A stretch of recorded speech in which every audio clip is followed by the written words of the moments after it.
in the Ministry of Investment, Trade and Industry from Kenya, Honorable Lee Kinyanjui, to address us. Let's put our hands together for the Minister.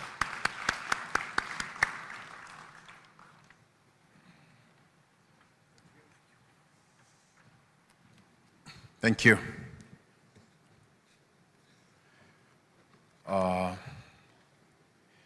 Thank you. Allow me to take this opportunity first to acknowledge Your Excellency, the Deputy President, Professor Kithure Kindiki, for honoring our invite and also participating in this very important session.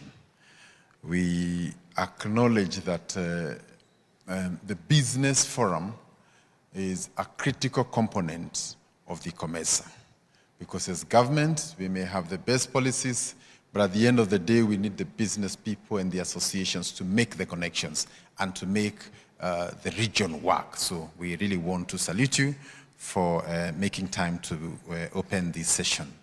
The Secretary General of Comesa, Chileshe Kapwepwe, the Chairperson of the Council of Ministers, Dr. Hassan Kibe,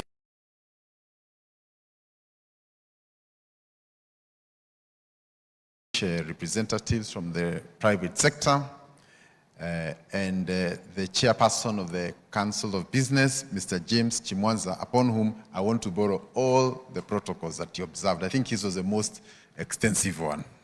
And thank you very much for being here. So it is our profound honor first to hold this summit, and also to confirm that it comes at a time when both trade and investments are facing quite some turbulence. And I say this in recognition of the fact that when you look at global trade today, there are so many uncertainties, from wars across other parts of the world to tariffs that have made international trade more unpredictable and sometimes unstable. And one of the areas that have been cited as possible solutions for stabilizing that is actually regional trade. At Comesa, we're at about 14% intra-Comesa trade, a number which we acknowledge is way below our potential. And I think our conversations today must revolve around what we must do to make it possible for goods from Tanzania to come to Kenya, of Kenya to Zambia. And I think that conversation must not only be academic, we must go to the real issues that continue to hamper trade between ourselves. Not too long ago, His Excellency Yoweri Museveni, the President of Uganda, visited Kenya. And I think in their conversation with our President, the issue of the time it takes to cross the border from Kenya to Uganda was raised. The following week we visited there, and talking to the truck drivers and the business people, on average it would take like 4 to 5 hours on a good day, but at times even a day before you can cross. So if you have to cross 4 borders and you have to spend 4 or 5 hours on each, then if you look at the total loss, then it makes our region very uncompetitive. So among the things we must talk is how to make it seamless for our goods to move from Zambia to Kenya, and the unnecessary stops that you have created must be abolished. On the movement of people, again, there can be no business when our people are not talking. There is no value of talking about trade when I cannot go to Zambia with ease, check the goods, agree with the banks and the people, and come back. So again, the movement of people across the entire region, I think, becomes very important. I am happy to note that Kenya has abolished visas for African countries. So if you want to visit Kenya, you do not need to make any elaborate plans for you to come here. You need a product from Mombasa, from Nakuru, and anywhere. You just need to board the next plane and we will be able to receive you, and you can have, things going through.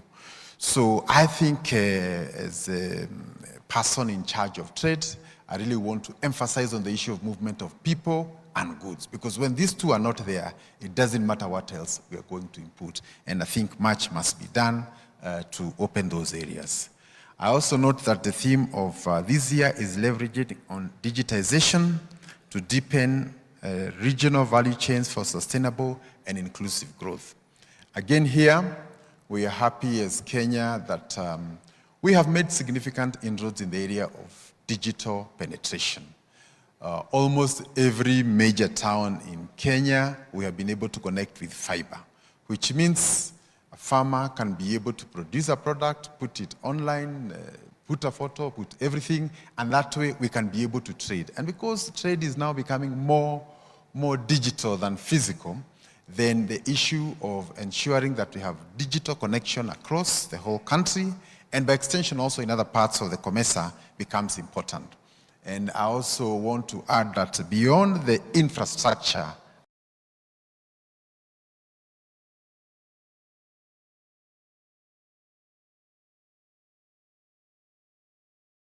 are the people. And I'm happy to note that most of our universities also, we have incorporated the issue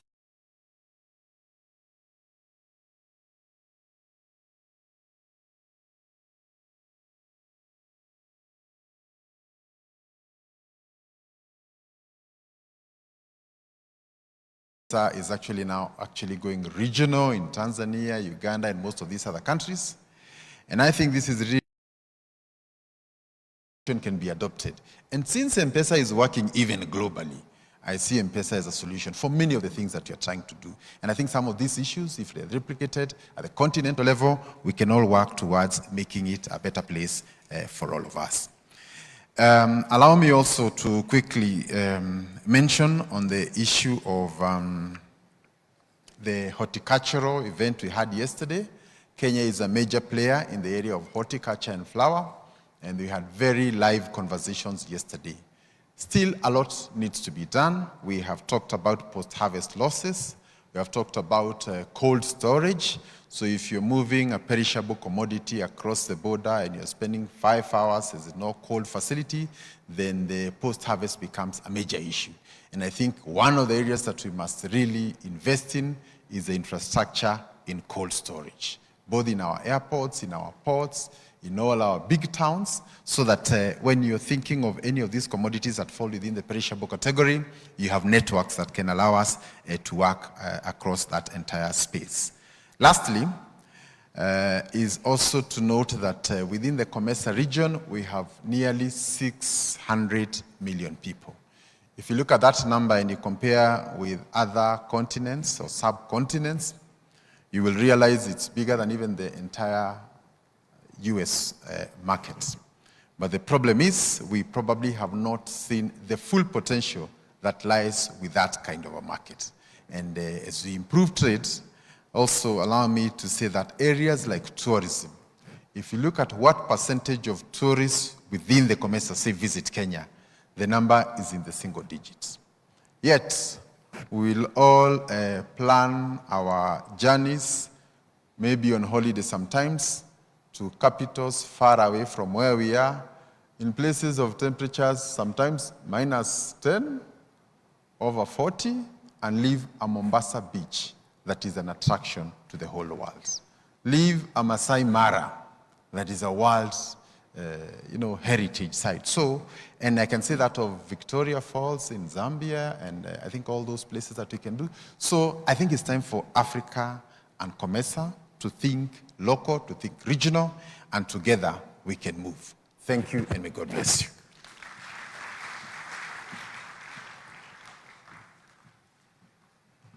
Thank you very much. That is Honorable Lee Kinyanjui, the CS Cabinet Secretary for Kenya's Ministry of Investments, Trade and Industry. And I like where he has ended